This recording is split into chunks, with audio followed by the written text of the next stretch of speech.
there, it's Dr. Brenda at Revitalize Physical Therapy, and today we're talking all about our sex hormones and how nutrition plays a factor with that. So this is the biochemical pathway of how our body makes sex hormones. So when we talk about sex hormones, we're talking progesterone, estradiol, which is estrogen. This is just the usable form in our body. And then testosterone. So for females, we have all three, and our bodies need all three to varying degrees.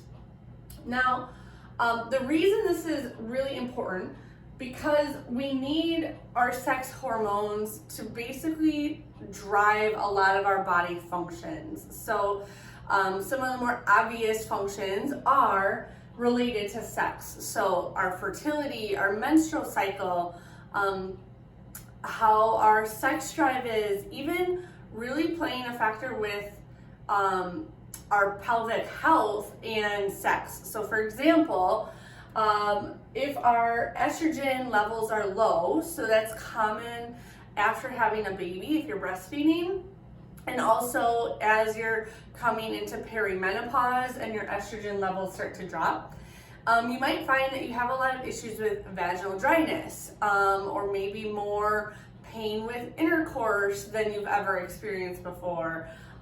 This is all because estrogen helps lubricate our tissues, and it helps our pelvic floor and our vaginal tissue kind of stay plump, if you will. So that's an example of why this is important. Progesterone is a really big key player for fertility and also maintaining pregnancy. And so when we think about our sex hormones, we have to look at how our body makes them. We don't just have them, our body has to create them. So it all starts up here with cholesterol. Cholesterol gets converted into pregnenolone. This is a little sciencey and a big mouthful. And then that ultimately separates off into progesterone and testosterone. And testosterone can make either estrogen, estradiol, or DHT, and it will kind of go back and forth based on what our body needs more of at the time. So when we think about what we're eating, it's really important to consider this aspect. Our body needs cholesterol, our body needs fat in order to create this. And so it becomes a problem when we talk about being on low-fat diets, or you're really trying to minimize eating fat. Our body needs it. If that's the case, then this shuts down and we stop making sex hormones.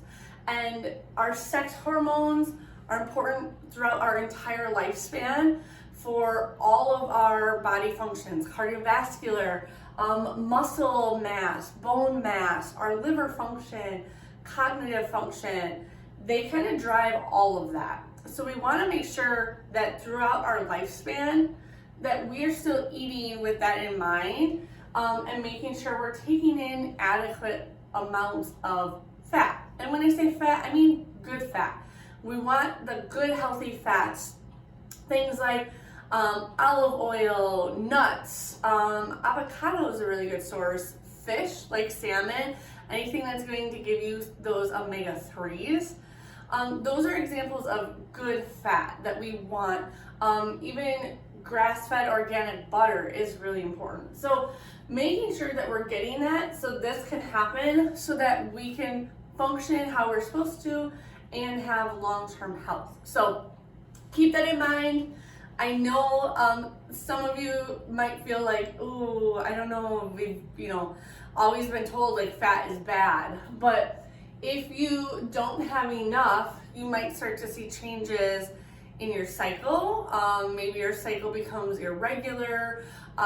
If we're not making enough, potentially ovulation is going to stop. It's going to affect fertility. It's going to affect your cycle. And then kind of down the line, you're going to experience more issues with sex drive, sexual pleasure, and even just how our pelvic health is. So maybe having pelvic pain that you've never had. So keep that in mind. make sure you're getting good omega-3 healthy fats. And I hope that this helps kind of just explain why it's important and why it's important to incorporate that into our diets of what we're eating so that we can have good long-term healthy function.